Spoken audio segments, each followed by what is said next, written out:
I was standing in the waiting room of the church 15 minutes before the ceremony. My heart was pounding, not from nerves, but from pure happiness. After 3 years with Madison, we were finally here. I could hear the guests settling into their seats, the soft music playing everything perfect. Then my phone buzzed. A text from Madison. I smiled, thinking she was sending me something sweet. I opened it. 4 words that stopped my world. I reject you. I cannot do this. I am sorry. Everything I thought I knew shattered in that single moment. Before we go any further, I want to know where you are watching from. Drop your location in the comments below. And if you are curious about what happened next, hit that like button and subscribe. Because what I did in the next few minutes shocked everyone in that church, including myself. Let me tell you how I turned the worst moment of my life into something I will never regret. I read the message 3 times. 4 times. My fingers were shaking so badly I almost dropped the phone. This had to be a joke. Some kind of pre-wedding prank that Madison thought would be funny. But there was nothing funny about those words staring back at me from the screen. I called her immediately. It went straight to voicemail. I tried again. Same thing. My chest felt tight, like someone was squeezing all the air out of my lungs. I typed back quickly, my thumbs fumbling over the keys. What do you mean? Are you okay? Where are you? I hit send and watched the screen, waiting for those 3 dots that would show me she was typing back. Nothing. The message just sat there, delivered but unread. There was a knock at the door. Marcus, my best man and friend of 10 years, poked his head in. You ready, brother? The pastor's asking if we can start in 5. I looked up at him and tried to force my face into something that looked normal. Yeah, just give me a minute. He nodded and closed the door, but I could see the concern in his eyes before he left. I sat down on the small couch in the corner of the room, still gripping my phone like it might somehow give me answers. My mind started racing back through the last 3 years. Madison and I had met at a local coffee shop on a random Tuesday morning. She had been rushing to get to work and accidentally knocked her latte right onto my shirt. Instead of being annoyed, I had laughed. She had laughed too, that bright, genuine laugh that made her whole face light up. We spent the next hour talking, and I was late to my job site that day, but I did not care. Our relationship had grown naturally after that. We went hiking on weekends, cooked dinner together on weeknights, and binged entire television series while wrapped up in blankets on her couch. Madison worked in marketing for a tech startup downtown. She was smart, ambitious, funny. She made me feel like I could be myself completely. Or at least I thought she did. 6 months ago, I had proposed to her on the beach at sunset. It was not elaborate or flashy, just the 2 of us in the ocean. When I got down on one knee, she had started crying immediately and said yes, before I could even finish my rehearsed speech. We had started planning the wedding right away, choosing this beautiful church, picking out the menu, sending invitations to 200 of our closest friends and family. She had seemed excited about all of it. But thinking back now, something had shifted about 3 weeks ago. Madison had become distant. She was always on her phone texting someone and then quickly putting it away when I came into the room. When I asked about it, she said work was stressing her out. They were launching a new product, she explained, and her boss was demanding. I had believed her. Why would I not? I trusted her completely. Marcus knocked again this time, opening the door without waiting. Jay, we really need to get moving. People are starting to ask questions. I stood up and looked at him. Really looked at him. He had been there through everything. College, my first job, the time I totaled my truck and had to borrow his car for 3 months. He knew me better than almost anyone. I walked over and handed him my phone, the message still open on the screen. His eyes went wide as he read it. What the hell? Where is she? I shook my head. I do not know. But I am going out there. He grabbed my arm. Are you sure we can cancel everything? Tell everyone there was an emergency? You do not have to do this. But I did. These people had traveled from all over the country to be here. My parents had flown in from Texas. Friends had driven from California, New York, different states. They had taken time off work, bought gifts, rented hotel rooms. They deserved more than a canceled wedding with no explanation. They deserved the truth. No, I told Marcus firmly. These people came here for me. They deserve to know what happened. He looked at me for a long moment, then nodded slowly. All right, brother. I am right here with you. We walked out together toward the main sanctuary. The doors were closed, and I could hear the muffled sounds of conversation on the other side. The wedding coordinator, a woman named Patricia, who had been managing everything perfectly all day, rushed over when she saw me. "Oh, good, you are ready. We can start the processional music in just a moment." "Is the bride in position?" I did not answer her question. Instead, I pushed open the doors and stepped into the sanctuary. The view hit me all at once. White flowers lined every pew. Candles flickered on stands at the front. The late afternoon sun was streaming through the stained glass windows, casting colored light across the wooden floors. And there, filling every seat, were 200 faces turning to look at me. My parents sat in the front row on the right side, my mother already dabbing at her eyes with a tissue.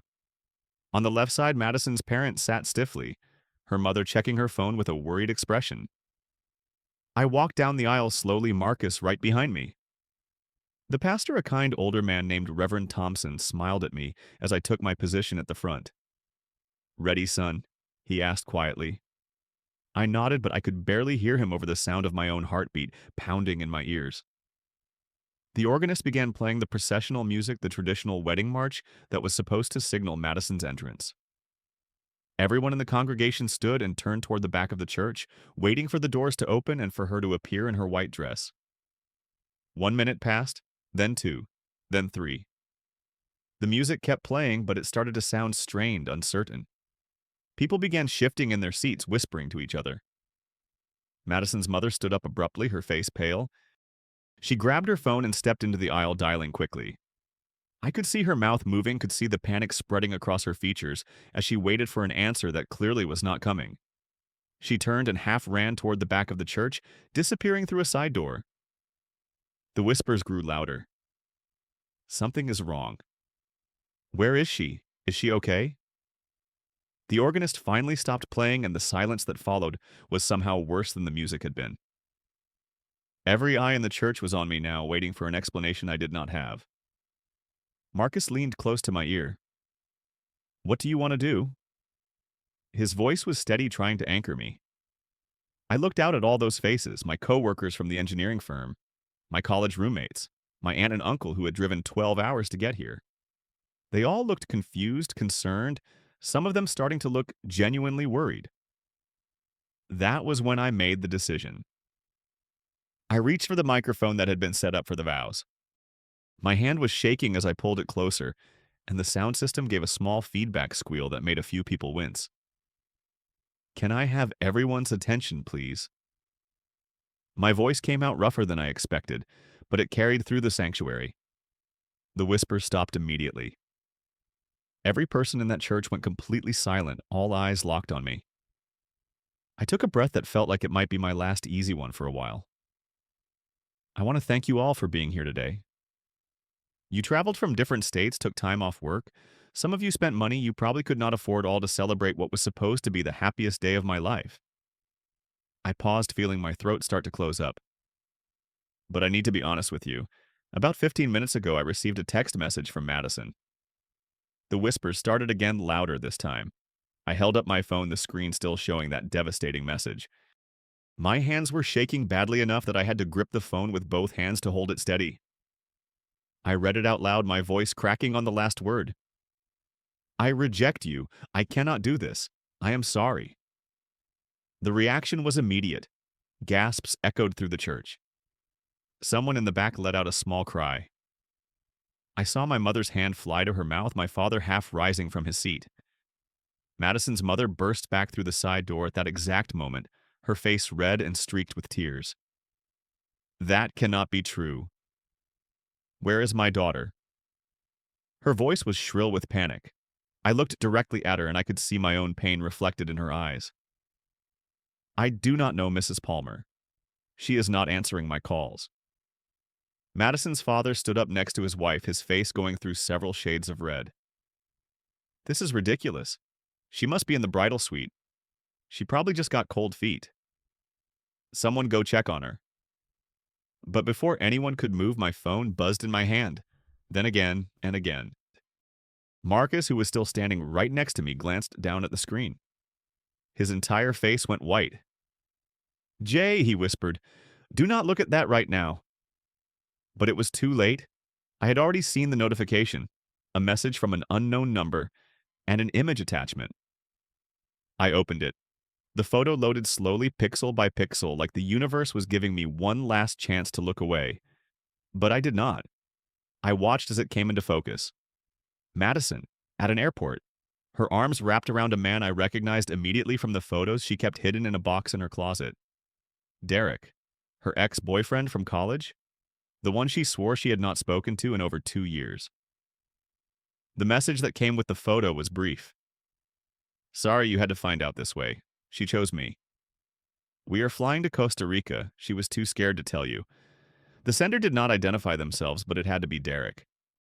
Who else would be cruel enough to send this to me right now? I felt like someone had punched me in the stomach. All the air left my lungs at once.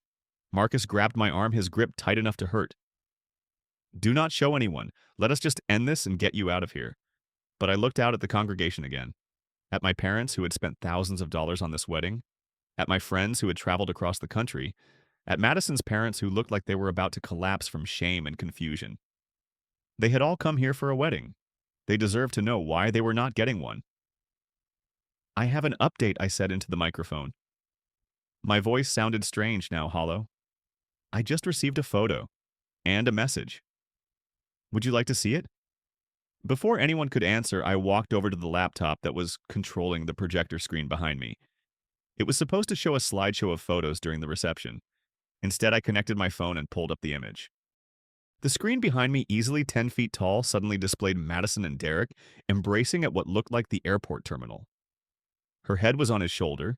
His hand was in her hair. They looked like a couple who had been together for years. The sanctuary erupted. People were shouting, crying, standing up and pointing at the screen. Madison's mother let out a wail that sounded almost inhuman. She stumbled and two women I did not recognize caught her before she hit the floor. Madison's father was purple now, his fists clenched at his sides.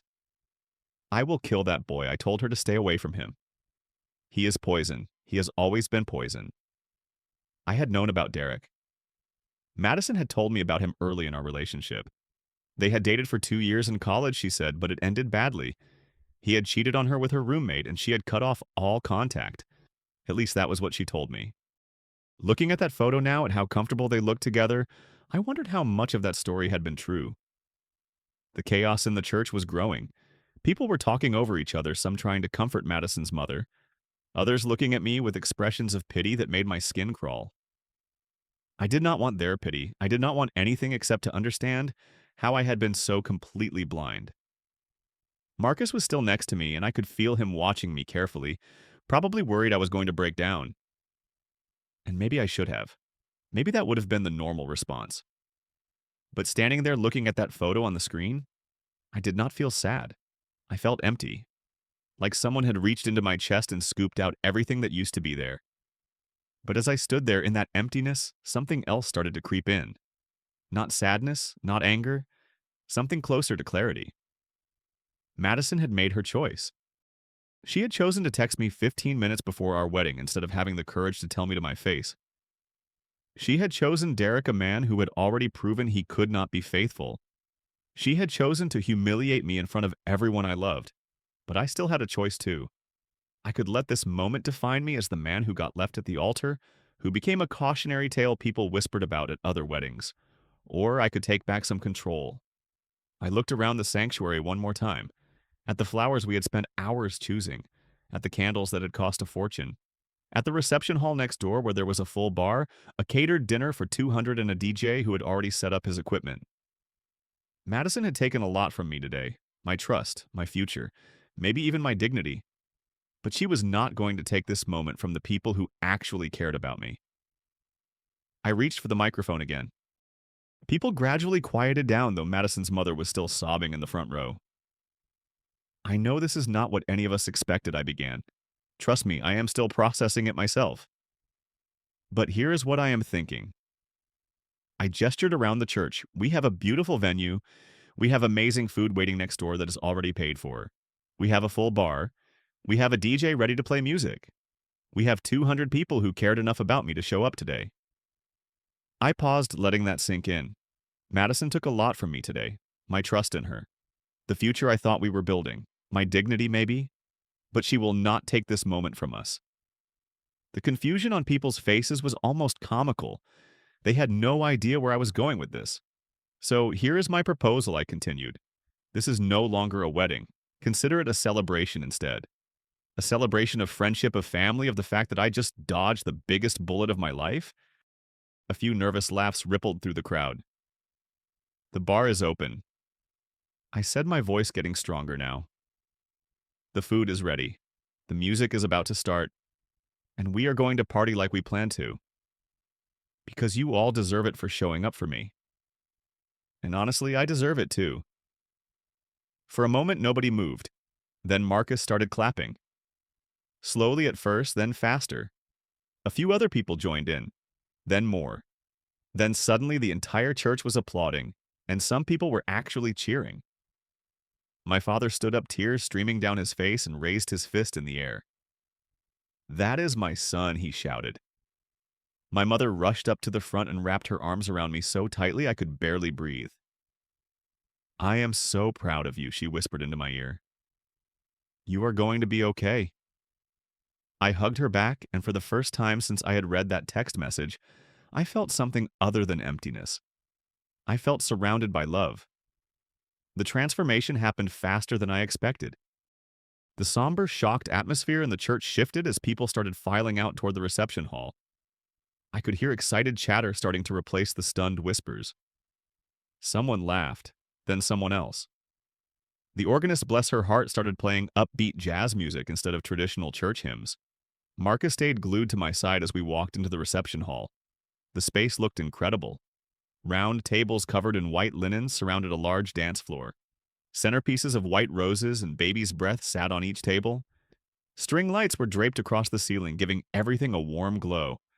And at the far end, the DJ was already setting up, clearly having gotten the message about the change of plans.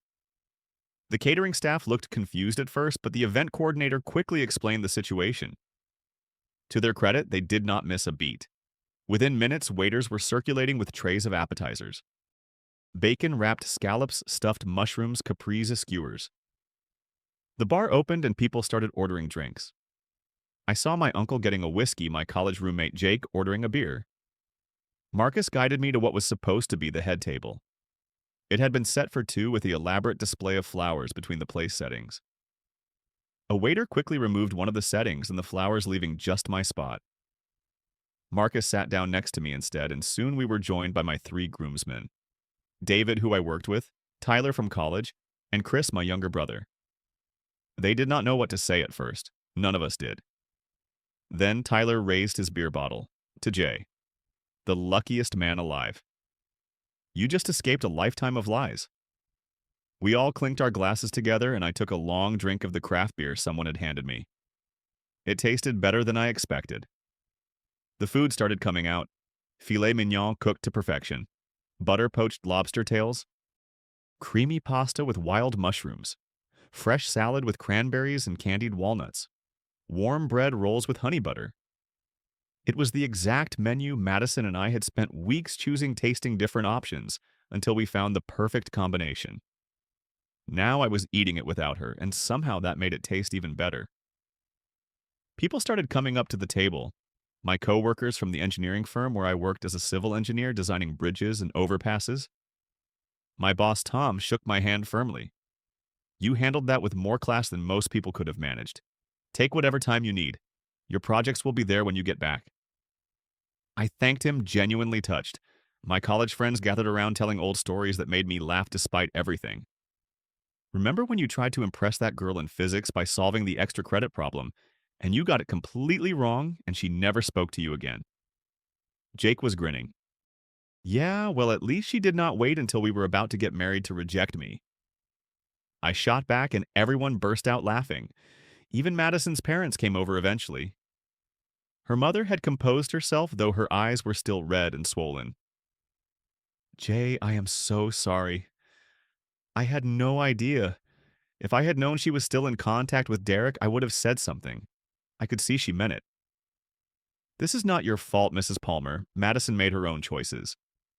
Her father cleared his throat. "For what it is worth, I always thought you were too good for her. You have more integrity in your little finger than she has in her whole body." The words clearly cost him something to say, and I appreciated the effort. "Thank you, sir. That means a lot." The DJ started playing music. Not the carefully curated wedding playlist Madison and I had created, but upbeat party songs that got people moving. Dancing Queen came on, and I watched as my grandmother, all 85 years old, got up and started dancing with my grandfather. Their joy was infectious. Marcus pulled me onto the dance floor. "Come on, you are not sitting this out." We danced like idiots, jumping around and singing along badly to songs we both knew by heart. Other people joined us. Soon the dance floor was packed with laughing, dancing guests who seemed to have completely forgotten this was supposed to be a wedding. I stepped outside at one point, needing some air. The venue had a beautiful patio area overlooking a small lake. The sun was setting, painting the sky in shades of orange and pink. I stood there breathing in the cool evening air and felt my phone buzz. For a second, my heart jumped, thinking it might be Madison trying to explain. But it was just notifications from social media. People were posting photos and videos from the party. I scrolled through a few of them. One video showed me reading the text message out loud in the church. The caption read, "This man just found out his fiancée rejected him and turned his wedding into the party of the year." Respect. It had already been shared hundreds of times. Another post showed the photo of Madison and Derek that I had projected onto the screen. The comments were brutal. People calling her every name imaginable, saying she would regret this forever. Part of me felt vindicated. Part of me just felt tired. The door behind me opened and a woman I vaguely recognized stepped out. Sarah. She was friends with my older sister and had flown in from Denver for the wedding. "Mind if I join you?" She had a glass of wine in her hand and a kind smile on her face. I shook my head and she came to stand beside me at the railing. "I always thought you were too good for Madison," she said after a moment of comfortable silence. "I know that probably does not help right now, but it is true. She never seemed to appreciate how thoughtful you are." I remembered my last anniversary with Madison. I had planned an entire day based on things she loved. Breakfast at her favorite bakery, a visit to an art museum she had mentioned, wanting to see dinner at a restaurant she had been wanting to try. She had spent half the day on her phone. We talked for a while, Sarah and I, about work. She was an architect, about hobbies, about life. It was easy, comfortable. There was no pressure, no expectation. Just two people having a genuine conversation. Eventually, Marcus came looking for me. "Your mom is asking for you. She wants to do a toast." Back inside, the party was in full swing. The dance floor was packed. People were laughing and talking loudly over the music. My mother stood up and clinked her glass with a spoon until people quieted down. I was supposed to give a toast to the happy couple tonight. She began, her voice wavering slightly. "Instead, I am going to give a toast to my son. Jay, you showed everyone here what real strength looks like today.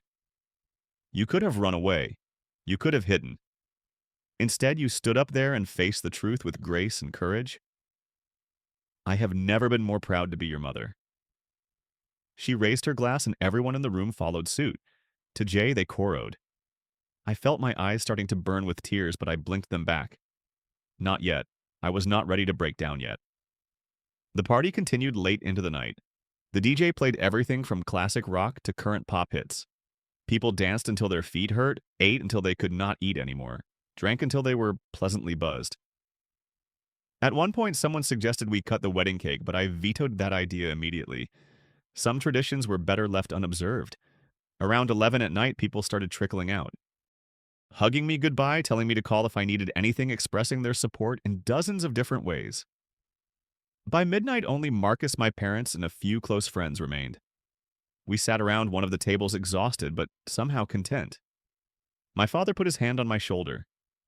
"You did good today, son." "Real good."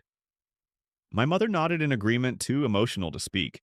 I looked around at the remnants of the party, the empty plates, the deflated balloons, the wilted flowers. It should have been depressing, but it was not. It felt like closure. 3 days later, I was at my apartment. The apartment Madison and I had shared for the past year. She had clearly been here while I was at my parents' house. All her things were gone. Her clothes, her books, her collection of coffee mugs, even the stupid decorative pillows she insisted we needed. The place felt empty, but also lighter somehow.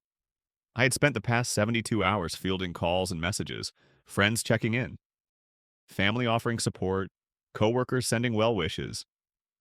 I had also spent time canceling things, the honeymoon reservations to Hawaii losing the deposit, returning wedding gifts that people had sent early, changing my relationship status on social media from engaged to single. It was Marcus who had convinced me to take some time off work. You need to process this, man. Take a week. Go fishing. Go to the gym. Do whatever you need to do. So that was what I had been doing. Working out helped. The physical exhaustion made it easier to sleep at night. Fishing gave me time to think without distractions. Sarah had texted a few times, just checking in. We had grabbed coffee once, sitting at an outdoor cafe and talking about nothing important. It was nice, comfortable, but I was not ready for anything new. Not yet. Maybe not for a long time. That afternoon, my phone rang from a number I did not recognize. I almost did not answer, but something made me pick up. Hello, Jay. The voice on the other end made my stomach drop. Madison, I made the biggest mistake of my life. I said nothing. What could I possibly say, Jay, please? You have to listen to me. Derek is not who I thought he was. We had a huge fight in Costa Rica. He left me at the hotel. I had to buy my own plane ticket home. I was so stupid. Still, I stayed silent. I was confused, she continued, her voice breaking. I thought I still had feelings for him. When he reached out to me a few months ago, all these old feelings came rushing back. But I was wrong. I love you, Jay. I want us back. I want to fix this. You texted me 15 minutes before our wedding, Madison. I finally spoke and my voice came out colder than I expected. 15 minutes. You could not even give me the courtesy of a phone call. You let me stand in front of 200 people and read that message out loud.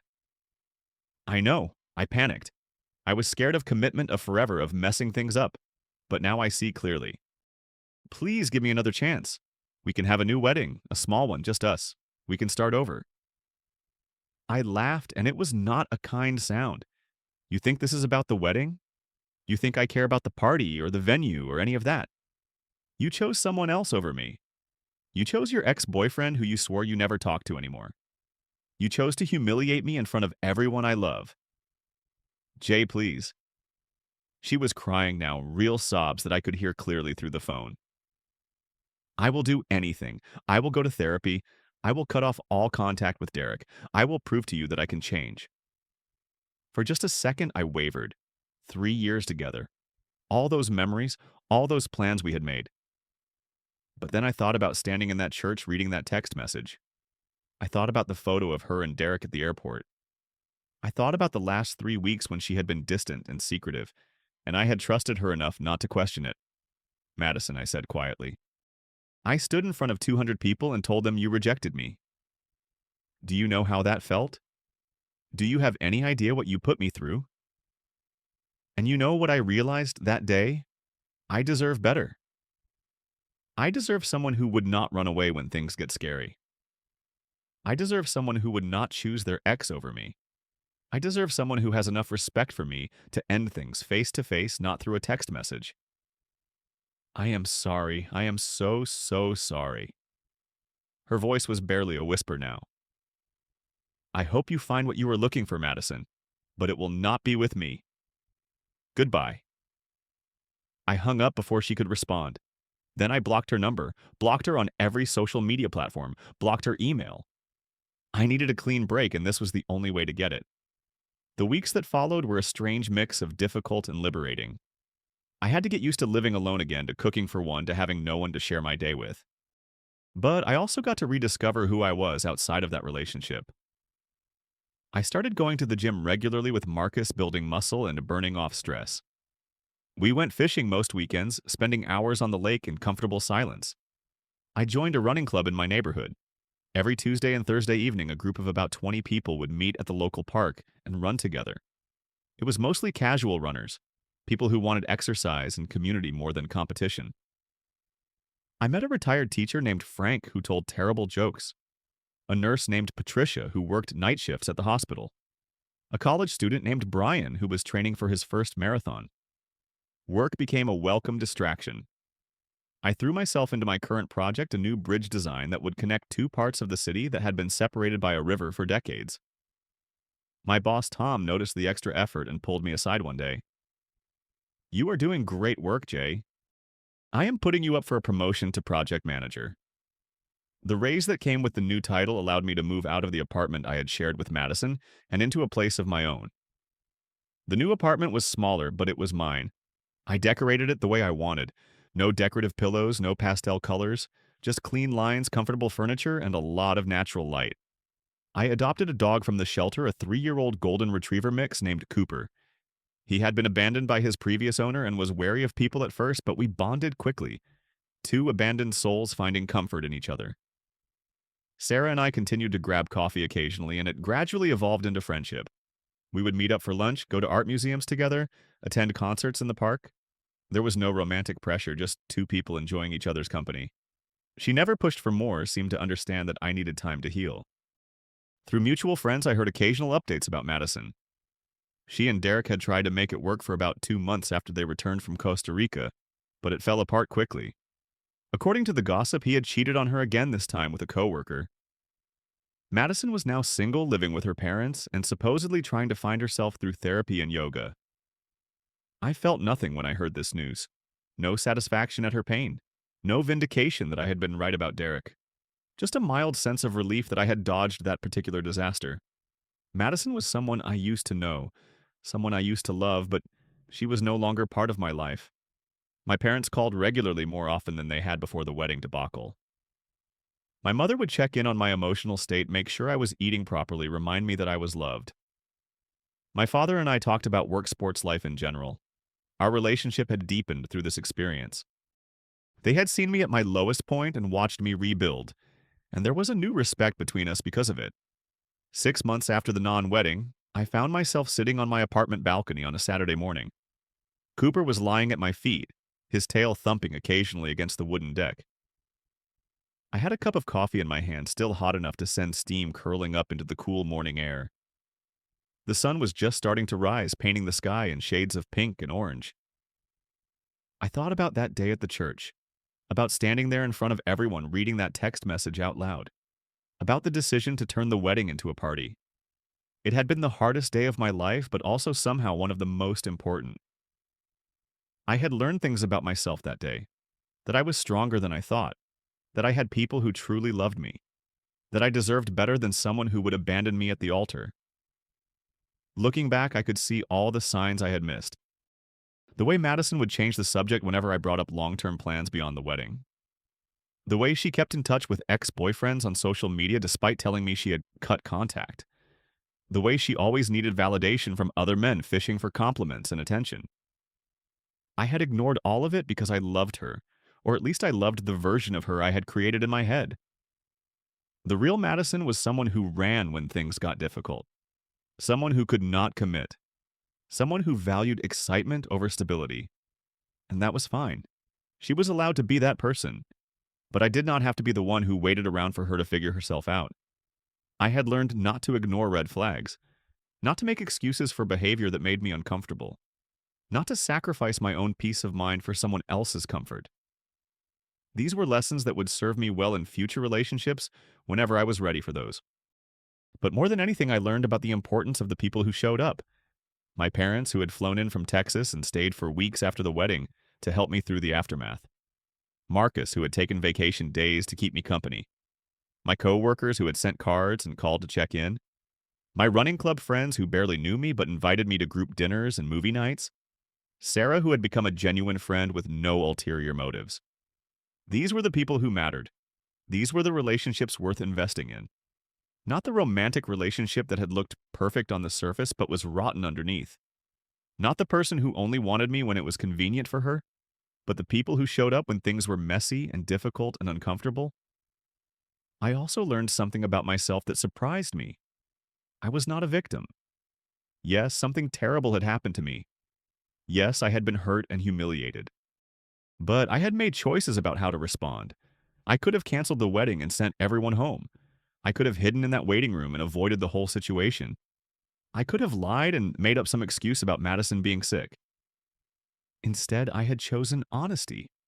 I had chosen to face the pain head on. I had chosen to salvage something good from something terrible. That choice had defined me more than Madison's rejection ever could. People did not remember me as the guy who got left at the altar. They remembered me as the guy who turned his wedding into the party of the year, who stood up in front of 200 people and refused to let heartbreak destroy him, who chose joy over bitterness. I did not hate Madison. I probably should have, and lots of people expected me to. But hate takes energy, and I did not want to give her any more of mine. I had forgiven her not because she asked for it or deserved it, but because I needed to let it go. Carrying around anger and resentment was like drinking poison and expecting her to suffer. So I chose to put it down. That did not mean I had forgotten what she did. That did not mean I would ever trust her again or want her back in my life. It just meant I was not going to let what she did consume me.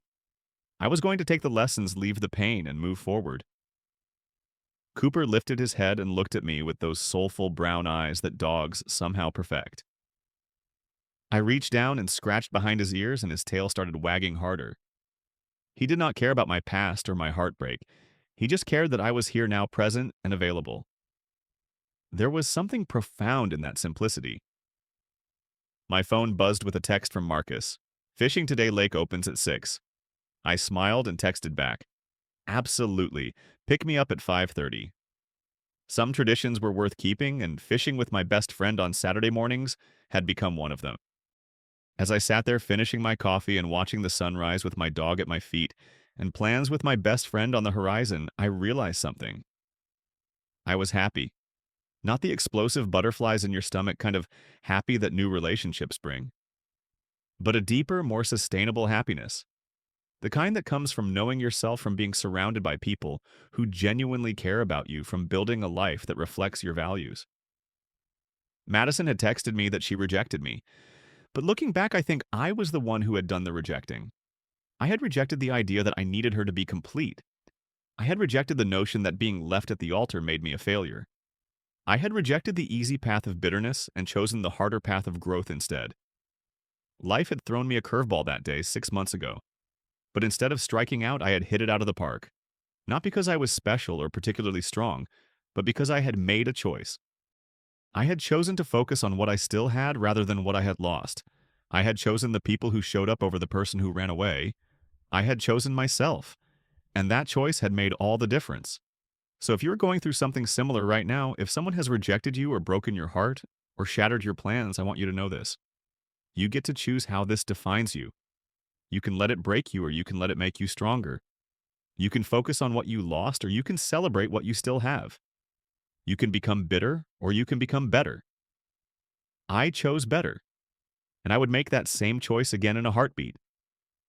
Because standing on that balcony with my dog, my coffee, and my plans for a day of fishing with my best friend, I had something Madison could never take away. I had peace, I had freedom, I had myself, and that was more than enough. Now I want to hear from you. Have you ever had to make a tough choice like this? Have you ever turned something painful into something positive? Drop your thoughts in the comments below. And if this story resonated with you, smash that like button and hit subscribe so you do not miss future stories. Share this with someone who might need to hear it today. Thank you for listening to my story, and I hope whatever you are going through right now, you find your own way to choose better over bitter. Take care of yourselves out there.